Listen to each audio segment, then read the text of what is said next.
Welcome to Civil Rights Training. The purpose of Civil Rights Training is to inform, educate, and support all staff who interact with child nutrition programs and applicants. Training is required annually so that people involved in all levels of administrating USDA programs that receive federal financial assistance understand federal laws, regulations, procedures, and directives. Examples of these programs include the National School Lunch Program, the School Breakfast Program, After School Snack Program, Summer Feeding Program, and the CACFP.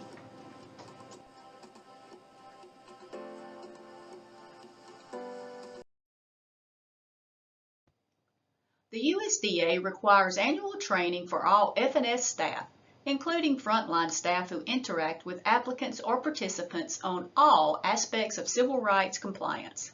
In addition, all new employees and volunteers are to receive training before participating in any program activities. Before we move forward with our civil rights training, I would first like to start off with a little history. On May 17, 1954, in Topeka, Kansas, the Brown versus Board of Education case was a landmark decision of the Supreme Court ruling that U.S. state laws establishing racial segregation in public schools are unconstitutional, even if the segregated schools are otherwise equal in quality. This ruling was monumental in igniting the civil rights movement. So let's jump ahead 9 years to August 28, 1963, on the steps of the Lincoln Memorial during the March on Washington. Dr. Martin Luther King Jr. addressed a crowd of 250,000 individuals with an eloquent and uplifting message that famously became known as the I Have a Dream speech, and thus sparked a movement of equality and freedom, which helped put the Civil Rights Act into motion. On July 2, 1964, the Civil Rights Act was signed into law by President Lyndon Johnson, thus ending racial segregation and employment discrimination in the United States. This was one of the most crowning legislative achievements in the civil rights movement. We're going to jump ahead 2.5 decades later. On July 26, 1990, the Americans with Disabilities Act was signed by President George H.W. Bush. ADA is a civil rights law that prohibits discrimination against people with disabilities. The ADA defines a person with a disability as a person who has a physical or mental impairment that substantially limits one or more major life activities. The purpose of this law is to ensure that people with disabilities have the same opportunities as everyone else, with school, work, transportation, and accessing public places. What is discrimination?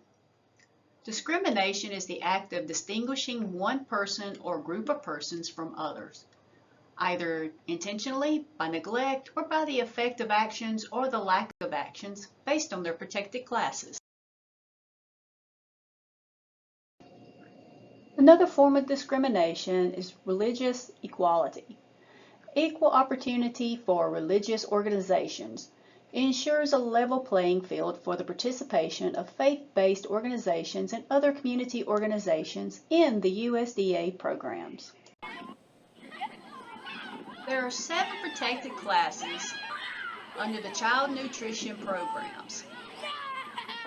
A protected class is a group of people with a common characteristic who are legally protected from discrimination on the basis of that characteristic.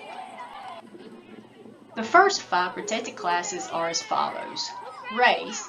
A person cannot be treated differently because of their race. Example, refusing to serve a student because of their race. Secondly, color.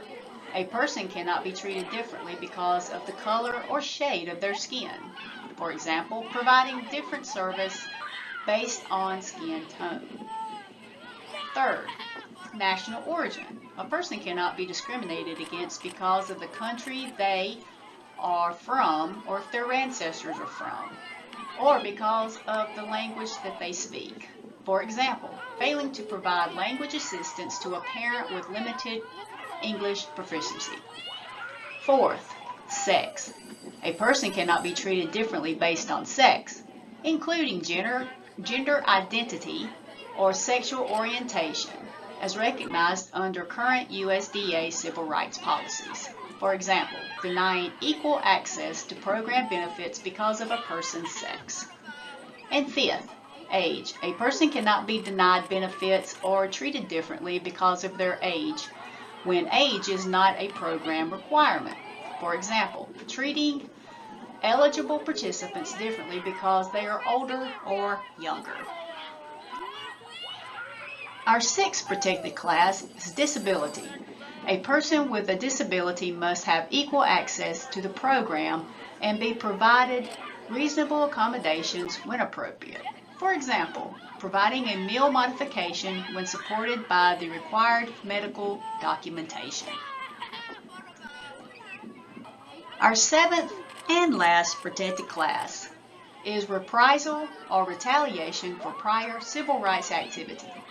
A person cannot be treated differently because they filed a civil rights complaint, participated in an investigation, or helped someone else exercise their civil rights. For example, being rude to or denying services to a parent because they previously filed a discrimination complaint. These protected classes are in place to ensure that all children are given equal access and treated without discrimination while participating in child nutrition programs.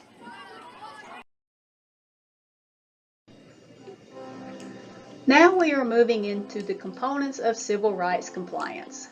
There are 9 components of civil rights that we need to cover: public notification, outreach and education, data collection, reasonable accommodation, limited English proficiency, which is LEP, civil rights complaint procedures, compliance review techniques, customer service, and conflict resolution. Public notification. Sponsors are required to notify the public about the availability of all USDA programs that they participate in. Public notifications inform applicants, participants, and potentially eligible persons of their program rights and responsibilities and the necessary steps for participation. The notification should cover the questions that typically arise. What times and days are meals served? Where are the locations? How does my family qualify? Who can I contact for further questions? So without this information, you could have families wandering around aimlessly. There are several methods that you can promote your program and get this information out to the public. You can use flyers, newspapers, social media such as Facebook and Instagram. The And Justice for All poster must be prominently posted in the cafeteria on the wall near the serving line and anywhere else students may consume their meals. They are to be visible even when the doors to the serving lines are closed. The non-discrimination statement must be included in every public notification that is distributed. All relevant FNS and agency publications, websites, posters, and educational materials fall under this category. In the event that the notification is too lengthy, you can use the shortened version, which reads, "This institution is an equal opportunity provider." Outreach and education is the way to reach as many potential participants as possible. You want to ensure the program's access and success. Ethnic and racial data is used to determine how effectively your program is reaching potentially eligible participants and where outreach may be needed. Common means of collecting this information is always asked for, however, it is not required by the families. Ways of doing this is through PowerSchool registration and enrollment forms. When program participants has a disability, has been diagnosed with a food allergy or intolerance, the sponsor must provide reasonable accommodations. For example, providing wheelchair accessibility or dietary substitutions. Civil rights requirements state that provisions must be made for non-English speaking program participants. Recipients of federal financial assistance have a responsibility to take reasonable steps to ensure meaningful access to their programs and activities by persons who do not speak English. The success of any food service program relies solely on participation of customers. All customers should be treated with the same respect and courtesy as everyone else. To ensure you provide excellent customer service, consider these best practices. Treat customers with respect and dignity. Exercise good listening skills. Learn to be more forgiving and empathetic. Respond to questions in a non-threatening manner. Recognize and appreciate customer needs and resources. And always smile.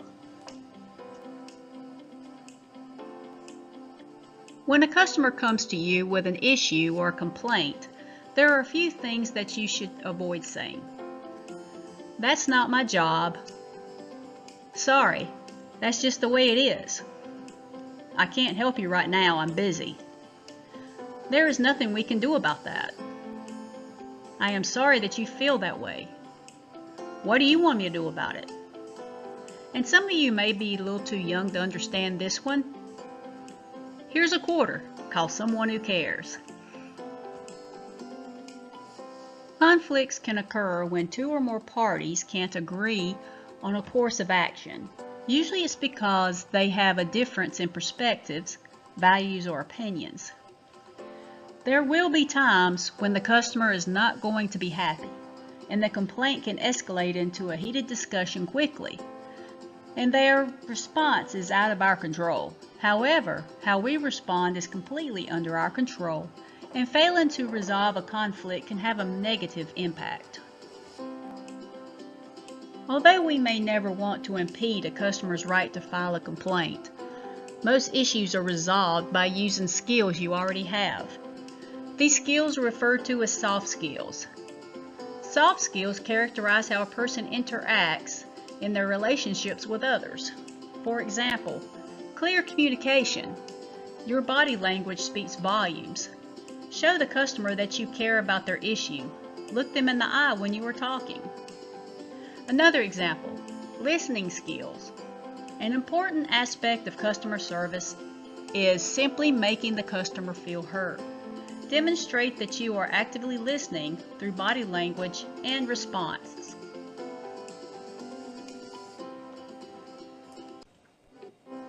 There are 3 more soft skills I would like to touch on. 1 is self-control. You must strive to remain calm and cool, even when your customer is not. Patience and self-control will keep you from getting upset and saying something inappropriate. 2nd, positive attitude. While you don't want to seem overly happy when a customer is upset, being proactive and optimistic can help a customer stay positive. And thirdly, empathy. It is important to understand what customers say and how they feel. An important soft skill is being able to recognize and understand a person's emotional state.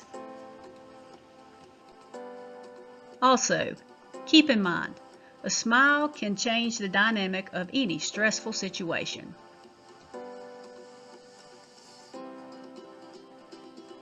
Conflict resolution. For every resolved and unresolved conflict, you must investigate.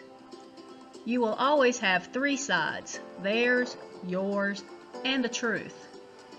It's very important that you document. Be sure to obtain all information from all parties involved. The longer you wait, the fuzzier the actual accounts become. Word of thumb, if it is not documented, it did not happen. Sponsors must give complainants a civil rights complaint form to complete. Not all complaints can be written. Some are verbal and some are anonymous. All complaints must be filed within 180 days of the alleged act of discrimination. All verbal or written complaints must be forwarded to the USDA within 3 days of receiving a complaint. As a school district, we are to turn in all complaints to the State Department. and in turn they will send it on to the USDA.